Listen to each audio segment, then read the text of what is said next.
That's Nick. And that's Joseph. And today we're here to talk about The Tomorrow War, the big budget Chris Pratt extravaganza directed by Chris McKay that will be released on streaming, Amazon Prime, July 2nd, 2021. What has Chris McKay done?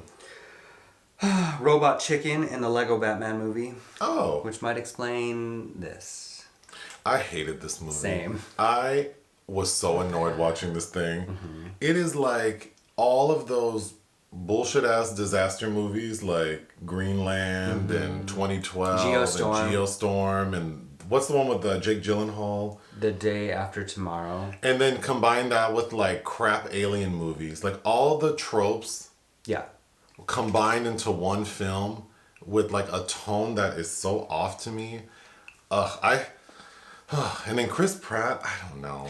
Something about him bothers me so much. And I used to like him on Parks and Rec, but now the look in his eyes makes me think like in 20 years he's gonna run for like public office and try to make abortions illegal and same-sex marriage unconstitutional. He's gonna be like John Wayne. Something about him is off to me. But anyway, this is not about that. This is about this movie.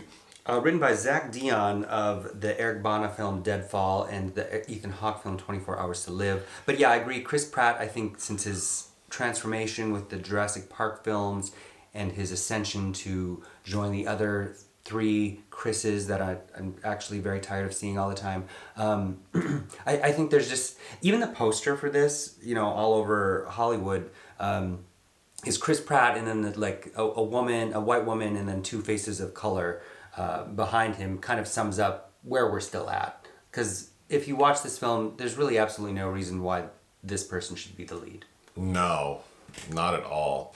Okay, the basic story is it's December 2022 and we get visitors from the future. So like our future selves from 28 years ahead come back to tell us the world is under siege. There are aliens here, they're fucking us up, and we need your help to destroy them or the world is just donezo. Mm-hmm. So people start getting drafted to go to the future to fight this war. But we find out it is not going well. Like 80% of the people who go don't come back. All right. And the ones that do usually are missing limbs and have PTSD beyond belief. And their tour is only 7 days. And they only go for 7 days, yeah. Okay. And we'll get into it because the whole time travel part of it is not really explained. But the aliens are called white claws, white stripes. What are they called? White spikes. White spikes. And they look like generic ass aliens that have these tails that shoot out like... The note I wrote about them was chimerical. Like they're a hybrid of all kinds of things. Okay.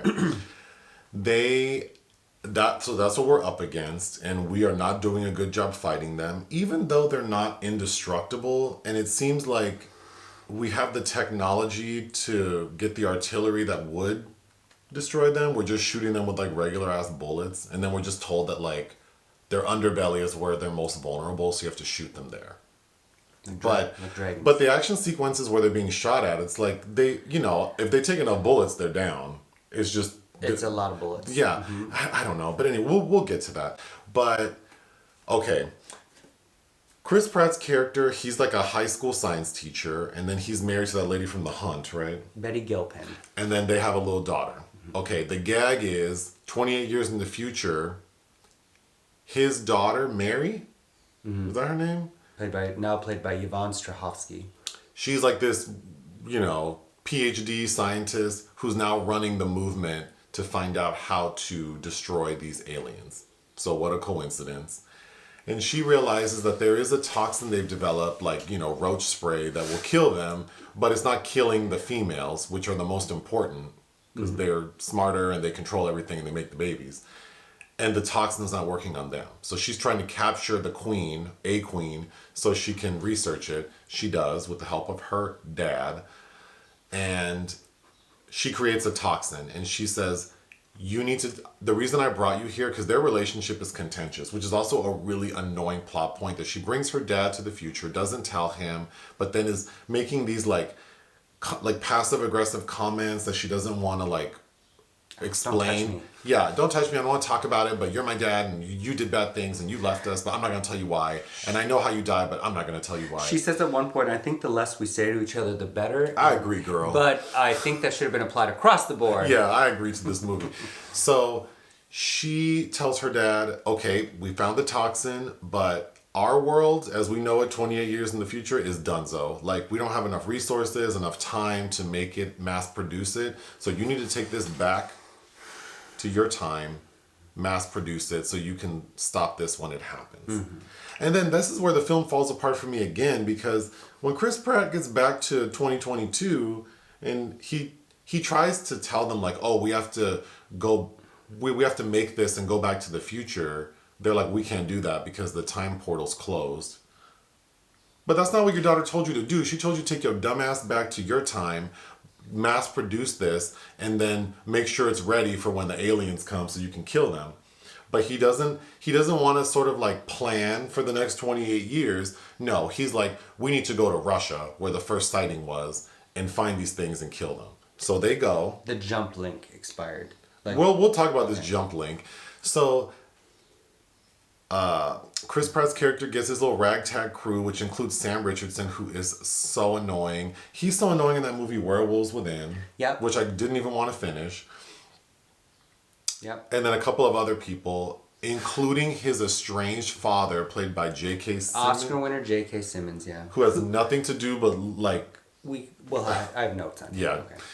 They go to Russia. They find out that oh my God. It's so annoying. This story's so annoying. So the aliens, we hear early on, like, we don't know where they came from. We never saw, like, a spaceship landing or anything. So it's like, well, duh. They were probably already here, right? Like, we can assume there were pods somewhere that...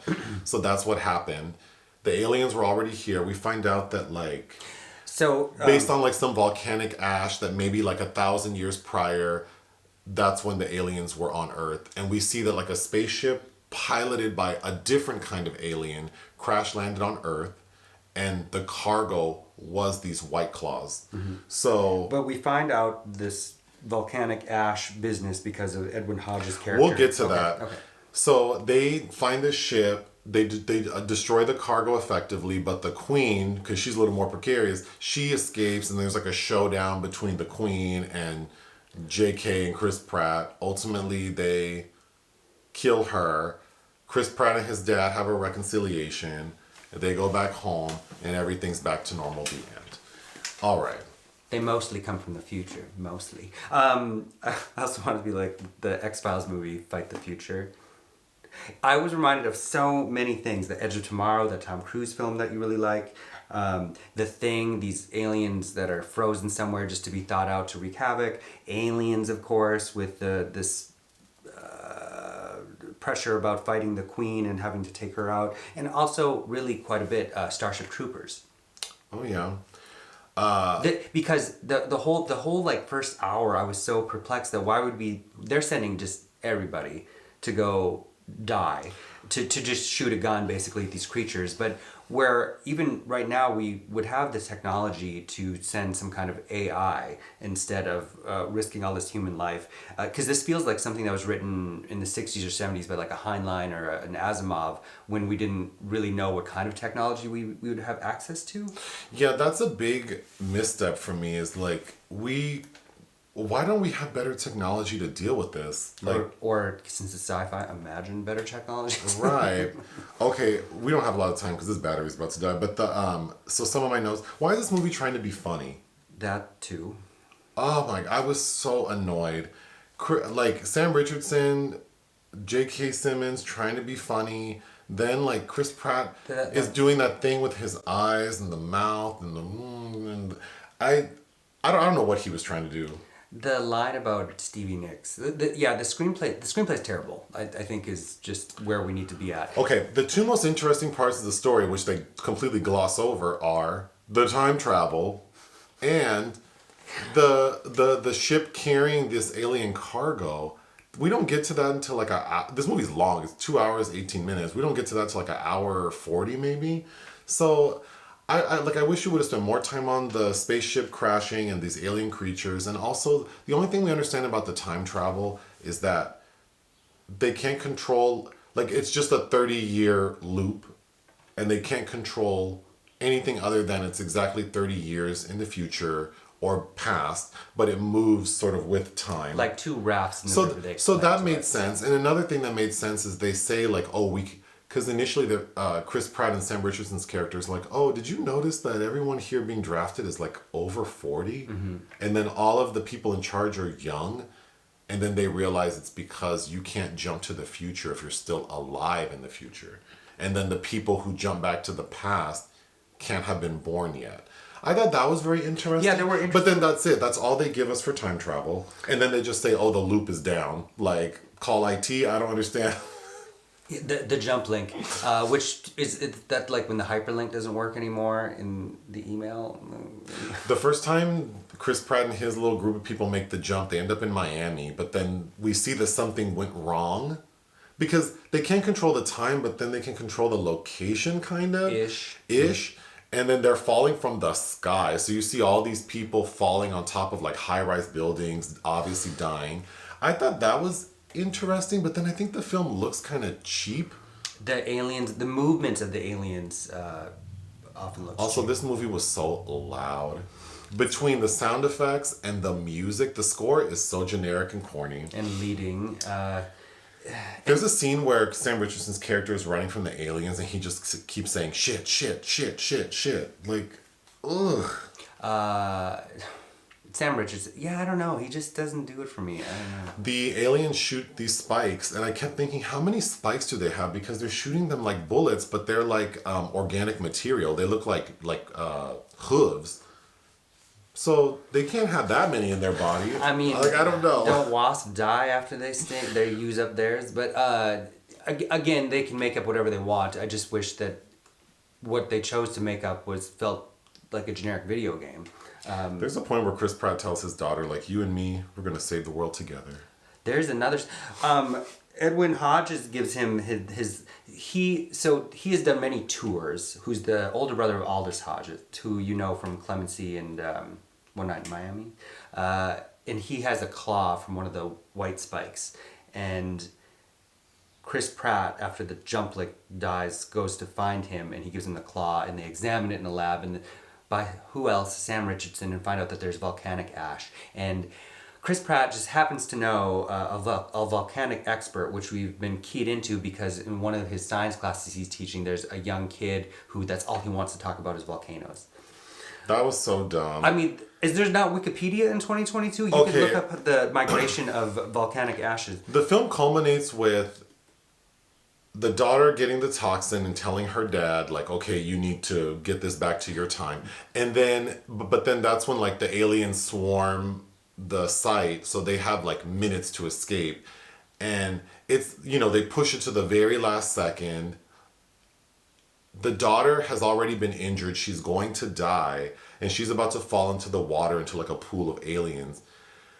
And Chris Pratt, knowing he has the fucking antidote to save all of mankind and needs to get back to his time to make it, this fool jumps in the water after her. Like, surely to perish. And then right before he hits the water, the timer goes off and he gets shot back to the future, back to his time. I was so mad at that. And then the U.S. president won't let him go to Russia, even though the world's melting down. So he then has to finally reconnect with his father, who kind of lives off the grid and has his own aviation bunker. Like, how did you just roll into Russia during this? They do. And then we get to have all of these father-son, father-daughter. When Chris Pratt gets back home after his first tour and sees his wife, and then he's like, I have something to tell you. I saw our daughter in the future. The way she responds, like, it's so hard for her to believe that he would have seen. Like, everyone knows we can go to the future now. Like, why would... She was acting like she couldn't believe that he went to the... I thought that was so stupid. It was just a... based on the people in it and the production value of it, I think we've been led to expect a lot more, but maybe we just shouldn't at this point. Chris Pratt has another line where he says, like, if I have to save the world to save her, my daughter, I will. Yes. And I just thought that is the perfect example of what this story is. I hate when it's like, oh, this singular person saves the world with, Just for and just by coincidence, my daughter also is going to be part of it. No, my dad is going to be part of it. It just seems so selfish, like selfish storytelling. It is, but even I think you stood up at the point where Hodge gives him his spike and he's like, "Go save your daughter."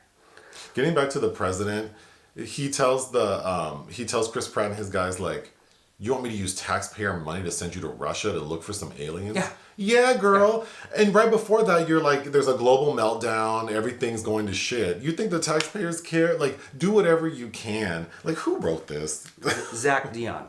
Then, when they get to the spaceship in Russia, Chris Pratt starts giving that speech in front of the spaceship. They're in the spaceship and he's telling people, oh, why? This is not the time. We are here. Let's move forward. Yes, it was just... My last note about the alien queen at the end is like, this bitch won't die. Yeah. They do everything to her. He even gets that poison in her arm and her arm starts melting and she just rips her arm off. Like, I would rather spend time with her.